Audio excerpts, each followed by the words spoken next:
that was for you. Don't ask me question, okay? You ask Chief Minister. Just go. Oh, this is not my subject. Go out.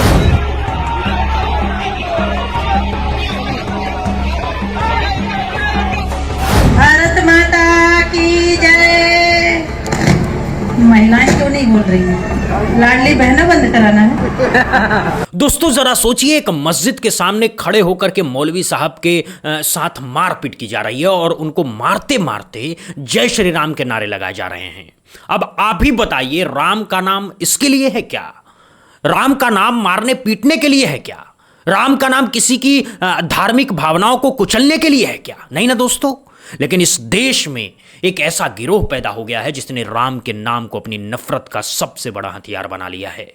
ये वो गिरोह है जो किसी को पीटते वक्त जय श्री राम बोलता है। ये वो गिरोह है जो किसी को जलाते वक्त जय श्री राम बोलता है। ये वो गिरोह है कि किसी की दाढ़ी नोचते वक्त जय श्री राम बोलता है। और फिर उसका जो नतीजा निकलता है वो पूरा देश देखता है। दूसरी तरफ से भी नारे लगने शुरू हो जाते हैं, अल्लाहू अकबर और नाराए तकबीर की आवाजें आने लगती है। फिर सड़कों पर दो समुदाय आमने सामने खड़े हो जाते हैं। फिर तनाव फैलता है, फिर कर्फ्यू लगता है, फिर पत्थरबाजी होती है, फिर दुकानें बंद होती है। आखिर में जो हारती है वो होती है इस देश की गंगा जमुना तहजीब। आखिर में जो हारती है वो होती है वो सोच जो सैकड़ों सालों से मुल्क को एक धागे में पिरोई हुई थी। आज मैं इसी पर बात करूंगा कि आखिर वो कौन लोग हैं जो इस देश की सामाजिक शांति पर तलवार चलाना चाहते हैं। वो कौन लोग हैं जो चाहते हैं कि दो समुदाय हमेशा एक दूसरे से लड़ते रहें। वो कौन लोग हैं जिन्हें इस देश की एकता से चिढ़ है।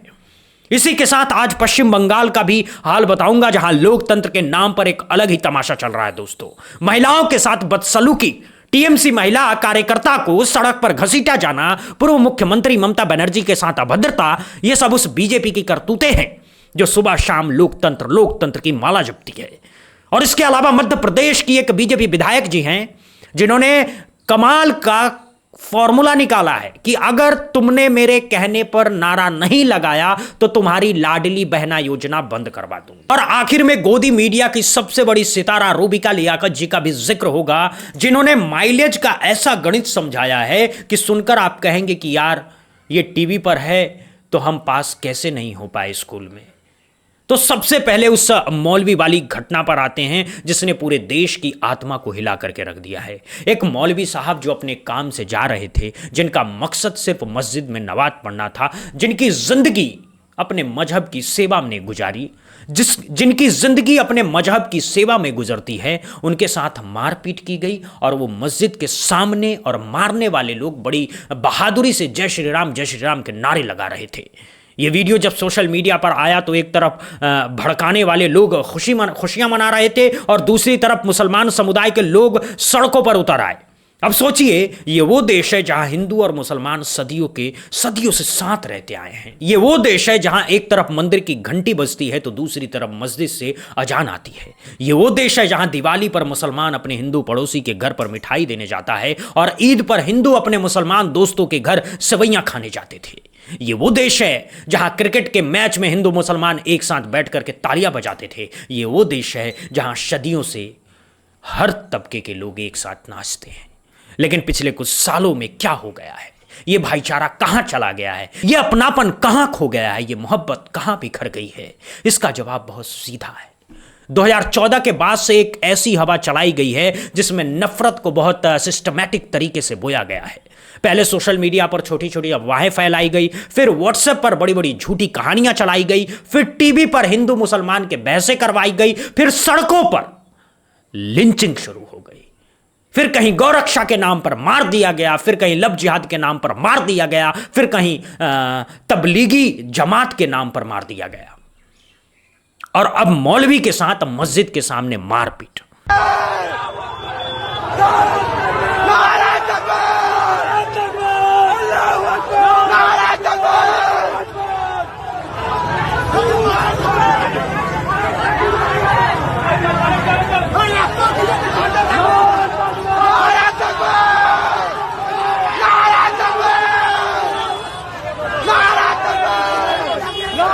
ये अगला पड़ाव है। अगर अभी भी नहीं रुका तो अगला कदम क्या होगा, ये सोचकर रूह कांप जाती है दोस्तों। अब सवाल यह है कि ये करने वाले लोग कौन हैं और इन पर कार्रवाई क्यों नहीं होती। ये करने वाले वो लोग हैं जिनकी पीठ पर सत्ता का हाथ रखा हुआ है। ये करने वाले वो लोग हैं जो जानते हैं कि उन्हें कुछ नहीं होगा। ये करने वाले वो लोग हैं जिन्हें पता है कि थाने में जाकर के पुलिस उनके साथ चाय पिएगी और वापस भेज देगी। ये करने वाले वो लोग हैं जिनके नेता उन्हें कंधे पर बिठा करके मंच पर सम्मानित करते हैं। इसीलिए कार्रवाई नहीं होती है, इसीलिए मामले दबा दिए जाते हैं, इसीलिए एक मौलवी का जो अपराध कुछ नहीं था उस पर हमला करने वालों का कुछ नहीं बिगड़ता।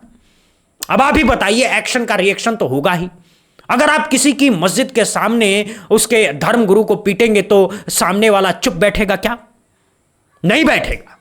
तो वो भी सड़क पर आएगा, वो भी नारे लगाएगा, वो भी अपना गुस्सा दिखाएगा।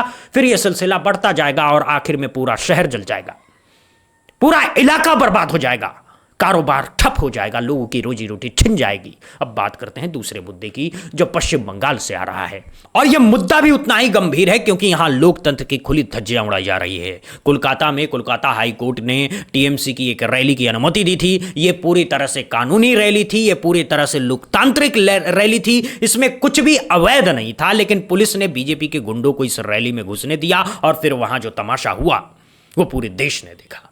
टीएमसी की महिला कार्यकर्ताओं पर हमला किया गया, उनकी बाइकें गिराई गई, उनके साथ गाली गलौज की गई, उन्हें सड़क पर घसीटा गया दोस्तों। और यह सब पुलिस के सामने हो रहा था। पुलिस बस खड़ी होकर के देख रही थी, ठीक उसी तरह जैसे किसी फिल्म में डायरेक्टर एक्शन बोलने से पहले खड़ा होकर के सीन देख रहा होता है।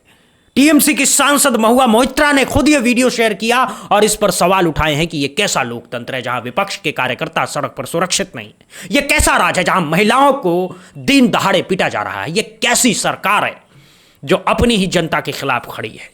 टीएमसी के जो आईटी सेल के प्रमुख हैं उपासना, उन पर भी हमला किया गया है, उनके साथ गाली गलौज की गई है, उनकी बाइक तक चलाना मुश्किल कर दिया गया है। इस पूरे नजारे में एक बात साफ है कि जब सत्ता आपके हाथ में हो तो सब कुछ जायज हो जाता है।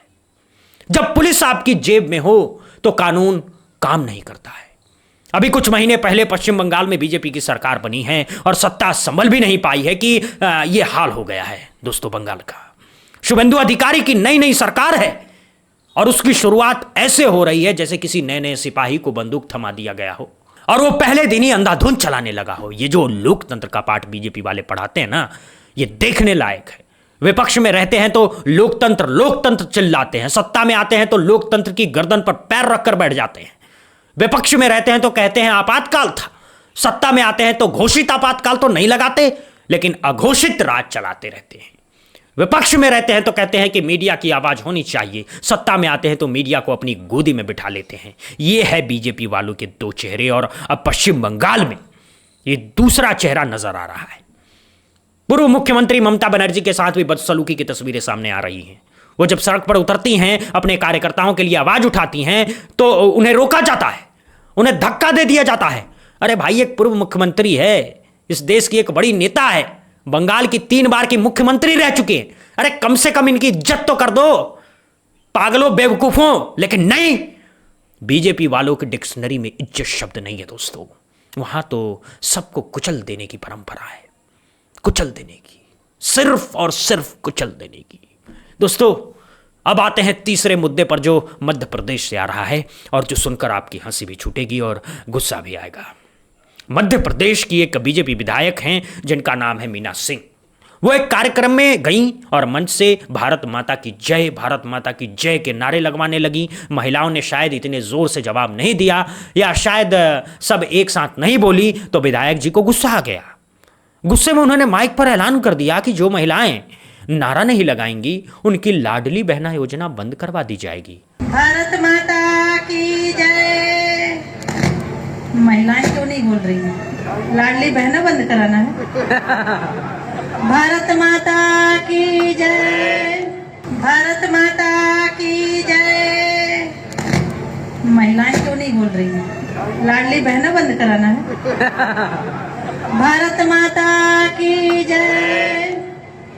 भारत माता की जय एक ऐसा नारा है जो हर हिंदुस्तानी अपने दिल से लगाता है।